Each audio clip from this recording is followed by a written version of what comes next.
Hi, good evening. See, today we are going to learn history, the Vedic civilizations, sixth standard.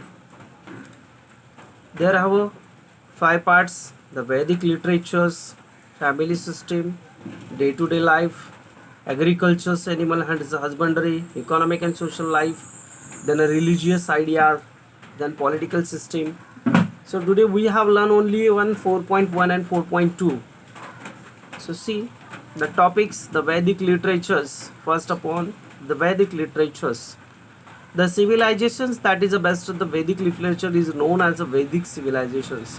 वेदांवर आधारलेली नगरांची रचना, वेदांवर आधारलेली वेद, या वेदांवर आधारलेली शहराची जी रचना होती that is called Veda civilisations. त्यावेळेचा जो मानव समाज होता, there's a human system. So prepare the Vedas, knowledge of Vedas.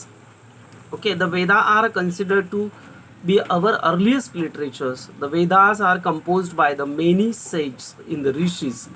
वेदांचा अभ्यास हा फार प्राचीन काळी ऋषी मुनींनी किंवा ज्यांना आपण साधू असं म्हणतो यांनी केला होता. Some Vedic humans were composed by women.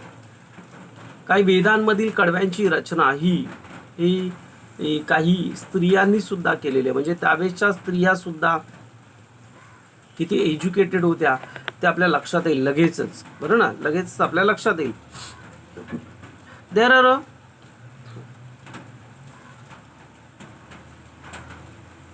वैदिक लिटरेचर इज अ संस्कृत. वेदांचं ज्ञान हे त्यावेळेस संस्कृत भाषेमध्ये, वेदांचं नॉलेज जे होतं ते संस्कृत भाषेमध्ये होतं. Vedic literature is very rich and Divers. फार गुंतागुंतीची रचना होती आणि त्याचे पार्ट्स पाडलेले होते. त्यानुसारच अभ्यास चालायचा. लोकांची जनजीवन, लोकांची वागण्याची पद्धत, मॅनर्स वगैरे हे सगळं त्यानुसारच चाललेलं होतं. Vedic literature is very rich and diverse. The Rigvedas is considered to be the first text. It is a form of verses. There are 4 Vedas: Rigvedas, Yajurvedas, Samavedas and Atharvavedas. The Vedic texts are known as संहिता. वेदांचं जे पुस्तक होतं त्याच्यामध्ये जी लिहिलेली भाषा होती ती संस्कृत भाषेमध्येच होती, प्राकृतिक भाषेत होती आणि याला संहिता असं म्हणत असत.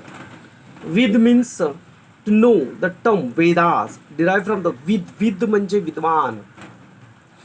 त्याच्यावरनं हा टर्म निघाला, वेदास, विद्वानांची भाषा. Vedas. It means knowledge. The Vedas have been preserved through the oral traditions. आता कसं आपण लर्न करतो, बाय हॅट करतो, नंतर रायटिंग स्किल वगैरे असतं, आपल्याला रायटिंग असतं, पण त्यावेळेस वेदांमध्ये हे फक्त ओरली नॉलेज होतं. ओरली तिथे गेलात ना तुम्ही वेदांचा अभ्यास करण्यासाठी, तुम्ही कधी शाळेत गेलात, आश्रमामध्ये गेलात, तर तुम्हाला तिथे फक्त बोलायचं, not writing, not practicals, only on orally educations there. समजलं? So Vedas considered rich, called Rigvedas. Richas means where composed to be praise the deity. बघा, deity. Each verses of the Vedas is known as the richa. त्या वेदांमध्ये जे कडवे लिहिलेली असायची, या प्रत्येक कडव्याला नाव दिलेलं असायचं रिचा. बाहेर मोठा बरीच हवा येते, पत्र्याचा आवाज येतो, गडगड गडगड गडगड. भीती वाटते पत्रा उडून जाईल, त्यामुळे बघतोय काय नेमकं चाललंय. रिचास त्या प्रत्येकाला, that is called verses also, बरोबर ना. आपण काय बोलतो, वर्सेस बोलतो. So that time they are called is richas. So the Vedas consisting the richas is called Rigvedas. आणि जी कडवी लिहिलेली असायची त्याला ऋग्वेद असं सुद्धा म्हणायची, called Rigvedas. Richa means verses compose the praise of the deity. त्यावेळेस रिचा म्हणजे काय, एखाद्याबद्दलची स्तुती करणे, प्रेज करणे, एखाद्याबद्दलचं स्तुती करणे, एखाद्याबद्दलचं बरंच काही सांगून जाणे. The poetic compositions is called as sukta. Poetic compositions called as sukta. आणि ते भाषा, ती जे रिचा जे लिहिलेलं असायचं ना, कधी कधी कविता रूपीमध्ये लिहिलेलं असायचं, पोएटिक वर्ड्समध्ये लिहिलेलं असायचं, मग त्याला काय म्हणायचे, sukta. Rigvedas consist of many suktas compose by the praise a different deities. त्यावेळेस बरेचशी अशी कडवी कवितेची लिहिली गेली होती की ज्याच्यामध्ये वेदांमध्ये प्रशंसा केलेली आढळायची. सुक्तास म्हणजे बरेचशी प्रेज वगैरे केलेली आढळायची. Yajurveda Samhita. The Yajurveda contains a mantras uttered during a yujna. Yajurvedas provides a guidance about who and when different mantras must be chanted during a yajna rites. Yujna rites. This text includes verses, poetic concentrations and their explanations in prose. बघा यजुर्वेदामध्ये काय असायचं, ग्रंथामध्ये यजुर्वेद या ग्रंथामध्ये कडवी ही कविता रूपामध्ये लिहिलेलं असायचं आणि याच्यामध्ये मंत्रांचं ज्ञान असायचं. मंत्र माहिती आहेत ना तुम्हाला, सत्यनारायणाच्या महापूजेच्या वेळेस होम वगैरे यज्ञ वगैरे आपण ज्यावेळेस करतो त्यावेळेस ती मंत्र म्हटले जातात. That is called a mantras. त्याचं ज्ञान दिलेलं असायचं. Samavedas that is called a Samhita. The Samavedas provides guidance is a singing Rigvedas verses, the set rhythms and the tune of time yujna rites. त्यामध्ये संगीताचं ज्ञान असायचं. कोणत्या प्रकारचं संगीत त्यावेळेस कुठल्या पद्धतीत बोललं जायचं, त्याच्यामधले स्वर बीर संगीत वगैरे कसं गायलं जायचं याच्याबद्दलचं ज्ञान हे त्यावेळेस सामवेदामध्ये असायचं. जसं आता तुम्हाला सब्जेक्ट आहेत स्कूलमध्ये, हिस्ट्री आहे, जॉग्रफी आहे, मराठी आहे, हिंदी आहे, इंग्लिश आहे. So like that it is also subject in Vedas. There is a Vedas subject like that types also. So singing Rigvedic verses and rhythms and tunes at times Yajuna writes. The Samaveda has a contribute to major way laying the fundamental Indian music. Samaveda मध्ये music कसं शिकायचं सुरुवातीपासूनचं याचं ज्ञान त्याच्यामध्ये दिलेलं होतं. That is there is a Samaveda. Atharvavedas Samhitas. The Atharvavedas named after the Atharva Rishi. This Veda is different from other three Vedas. It is a more concerned with many things in the day-to-day life in the people. It is includes solutions to adversities and diseases. It is also provides information about the medicinal herbs and Ayurvedas. Atharva Vedas provides a guidance to king about we should be administering his kingdom. बघा त्यावेळेस अथर्ववेदामध्ये काय लिहिलं जायचं, आपली जीवन पद्धती, रोजची lifestyle कशा पद्धतीने जगायची, कोणते संस्कार मुलांवर करायचे पालकांनी, या सगळ्या गोष्टीचं नॉलेज दिलेलं असायचं. आनंदामध्ये ज्यावेळेस आपण हॅपी असो त्यावेळेस काय करायचं, ज्यावेळेस आपण सॉरो असो म्हणजे दुःखी असो त्यावेळेस काय करायचं, या सगळ्या गोष्टींचं नॉलेज त्याच्यामध्ये दिलेलं असायचं. इवन राजा लोकांनी पण काय करायचं, किंग्स लोकांनी म्हणजे राजा लोकांनी त्याच्या दरबारामध्ये सुद्धा काय करायचं हे सुद्धा त्याच्यामध्ये नॉलेज दिलेलं असायचं. डे टू डे लाईफमध्ये लोकांनी काय करायचं समजलं. The Brahmana text Aranyakas and Upanishads were written after the composition Samhitas. They were also includes of Vedic literatures. आता ब्राह्मण बघा, ब्राह्मण टेक्स्टमध्ये अरण्यके हे जे होतं, उपनिषदे हे होतं, ह्याच्यामध्ये बरंचसं संहितास म्हणजे काय तर they are also included the वैदिक लिटरेचर्स. हे सुद्धा वेदावर लिहिलेलं एक साहित्य होतं. याच्याबद्दलचं ज्ञान सुद्धा त्याच्या वेळेस ब्राह्मणांबद्दल दिलेलं होतं. Brahmana text they were compose to provides a guidance to using a Vedic mantras in यनुजास रिच्युअल्स. रिच्युअल्स म्हणजे धार्मिक ग्रंथ. या ब्राह्मणांनी लिहिलेले काही धार्मिक ग्रंथ होते, त्यांचं ज्ञान त्याच्यामध्ये बंदिस्त होतं. Veda was a independent text called a Brahmanas. Veda हे इंडिपेंडंट टेक्स्ट होतं ब्राह्मणांच्या कालावधीमधलं. Aranyaka consists of the reflections of thoughts expressed after meditating with deep concentrations in the forest and the wilderness. Aranyakas are concerned with the accurate performances of योजना rights. अरण्यके म्हणजे काय, वस्तूचा एखाद्या व्यक्तीचा जीवनक्रम संपला की त्याने आपला संसार सोडायचा आणि जंगलामध्ये जाऊन राहायचं, स्वतःचं जीवन हे जंगलामध्ये जाऊन व्यतीत करायचं. तेव्हा तिथे काय करायचं याच्याबद्दलचं नॉलेज सुद्धा तिथे दिलेलं असायचं.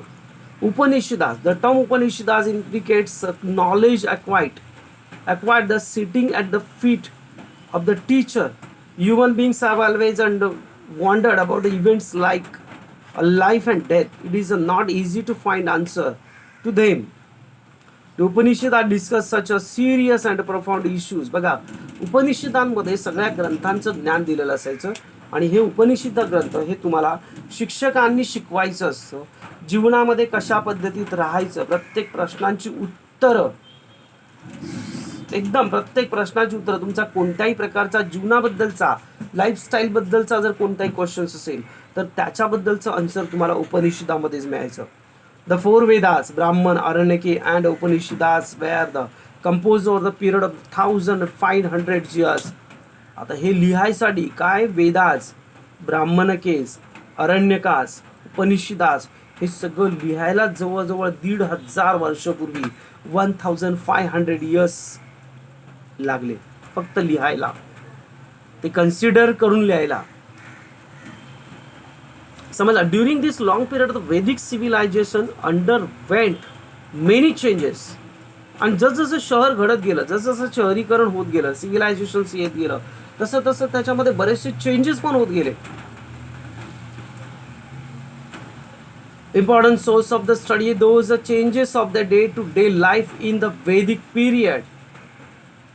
रोजच्या जीवनामध्ये आपलं डे टू डे लाईफमध्ये Vedic periods, family system, day to day life. Joint family system was a prevalent in the Vedic period. The grihapati was the head of the family, a man responsible for the family. His family includes his old parents, wife and the children, and also the families of the children, the younger brother, their families. Their family system was a patriarchal in the initial period. There is a reference to women scholars such as Lopamudras, Gargi, Maitreya, Vedic literatures. त्यावेळेस वडिलांचं जास्त अधिपत्य होतं घरामध्ये. वडील करता धरता सगळ्यात मोठा पुरुष, बरं ना. आपले काका, काकांची मुलं, काकी, आपले चुलत भावंड, आत्याची मुलं, हे सगळे एकत्रित राहायचे. दॅट टाइम्स अ पॅट्रियकल फॅमिली, म्हणजे पितृप्रधान संस्कृती होती, पितृप्रधान. समजलं. The house during a Vedic period were the earthenware, wattle and daubed constructions. Wattle means a woman, Latic woman, wooden stick, which are dubbed with the clay mixed with the counding. The house was called a griha or shala. त्यावेळेस ग्रह, घरांना ग्रह म्हणायचे किंवा शाळा म्हणायचे. गोशाला, गृहशाला असं म्हटलं जायचं. त्यावेळेस घरं जी बांधली जायची ती कुडांच्या भिंतीची. कुडांच्या भिंतीची म्हणजे काय, हलक्या प्रकारची लाकडं आणली जायची, ती एकमेकांजवळ अशी ठेवून बांधली जायची, त्याच्यावर माती थापली जायची आणि त्या मातीसहित अशा भिंती अशा उभ्या केल्या जायच्या, अशा उभ्या केल्या जायच्या आणि अशा प्रकारे घरं बांधली जायची. त्याला कुडाच्या भिंती असं म्हणायचे. शेणाने, मातीने ती लिंपली जायची. समजलं. शेणाने आणि मातीने ती काय केली जायची, लिंपली जायची, जेणेकरून त्याला गृहशाला असे म्हणत. The diet of the people mainly consist of the cereals like a wheat, barley and rice. त्यावेळेच्या लोकांचं जीवन म्हणजे जेवण हे जास्त करून त्यांच्या जेवणामध्ये सातू, तांदूळ, बार्ली, ज्वारी, गहू अशा प्रकारची कडधान्य नाही, अन्नधान्य, तृणधान्य असायची. From this way this they made different preparations. Words like युवा, गोधूम, विरिही. आता यांना त्यावेळेस काय नाव होतं माहिती काय, युवा, गोधूम, विरिही एक्सेट्रा. आता त्याची नावं बघा म्हणजे काय, नेमकं काय. बी फाउंड वैदिक लिटरेचर. युवा मीन्स बार्ली, युवा व्हायला बार्लीला युवा म्हणायचे. गोधूम म्हणजे व्हीट, व्हीट म्हणजे गहू, गहूला गोधूम म्हणायचे, आता आपण गहू म्हणतो. विरही म्हणजे राईस, राईस त्याला आपण आता तांदूळ बोलतो किंवा भात असं म्हणतो. The Vedic people release to milk, yoghurt, ghees, butter, honey, black grams, urad dal that is called a lentil, masoor, sesame, meat were also a part of their diet. त्यावेळेसच्या लोकांच्या जेवणामध्ये हे पदार्थ सुद्धा, दुग्धजन्य पदार्थ, मिल्क, बरं ना, युगाट, घी, बटर, हनी, ब्लॅक ग्राम हे सगळं असायचं. अगदी मीठ सुद्धा असायचं. People in the Vedic period use a cotton and woollen garments. त्यावेळेची लोक woollen garment, cotton garment use करायची, बरं ना. They also use to a valkalas or clothes made by the barks of trees. Similarly, animal skins were also used to clothing. खास करून त्यावेळेस वल्कल, त्याला वल्कल असं म्हणतात. आपण कपडे बोलतो ना, तर ते लोक वल्कले बोलायचे. काय बोलायचे? वल्कल. आणि त्यावेळेस प्राण्यांच्या कातड्यांपासून बनवलेले सुद्धा वस्त्र वापरायचे. त्यावेळेस जॅकेट वगैरे वापरायचे, आजही वापरतात. आज त्याच्या आपल्याला दिसून येत नाही, त्याच्यामध्ये आतमध्ये कोटिंग वगैरे केलेलं असतं म्हणून आपल्याला दिसून येत नाही. Men and women also ornaments of gold, flower, garlands, strings made of the beds, etc. A kind of a pedant called nishika seems to have been a popular. Also use a currency. त्यावेळेस बऱ्याचशा स्त्रिया दागिने घालत असत, सोने चांदी वगैरे प्रकारचं बीड्सचे दागिने घालतात. बिडाचे भरपूर महत्त्वाचे असते त्यावेळेस.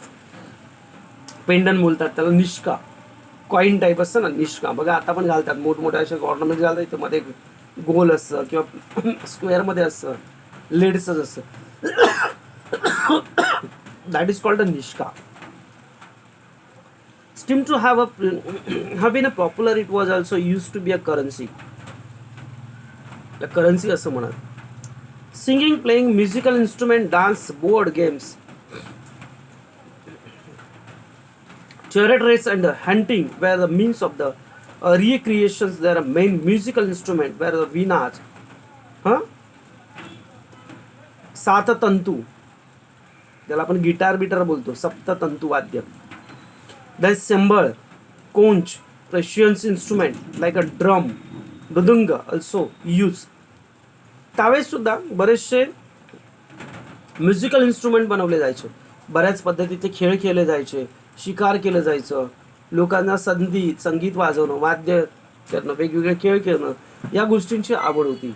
लोक त्यावेळेस ढोल, तंतुवाद्य, सितार बितार, गिटार बिटार अशा प्रकारचे, गिटार हे नंतरचं आलं, ॲक्च्युली तशा पद्धतीतलंच वाद्य होतं, त्याचं व्हॉलियन टाईप वाजवायचं, हे सगळा गिटार बिटारचाच प्रकार आहे, पण तो त्यावेळेस सुद्धा होता. समजलं? आज आपण इथे थांबूया. बराच मोठा धडा आहे, 5 पेजेसचा आहे, त्यातले 2 पेजेस आपले झाले, 4.5 पेजेसचा आहेत, 2 पेजेस आपले झालेत, अजून 2.5 पेज आपलं बाकी आहे, 2.5 नेक्स्ट लेक्चरला गेला. ओके, जेवढं शिकवलंय तेवढ्यावरती प्रश्न मिळतात का बघा. क्वेश्चन आन्सर जे पाठी असतील तेवढ्यावरती लिहिण्याचे प्रयत्न करा, पाठांतराला सुद्धा घ्या. ठीक आहे. मे बी 1 सप्टेंबरपासून आपल्या शाळा चालू होतील.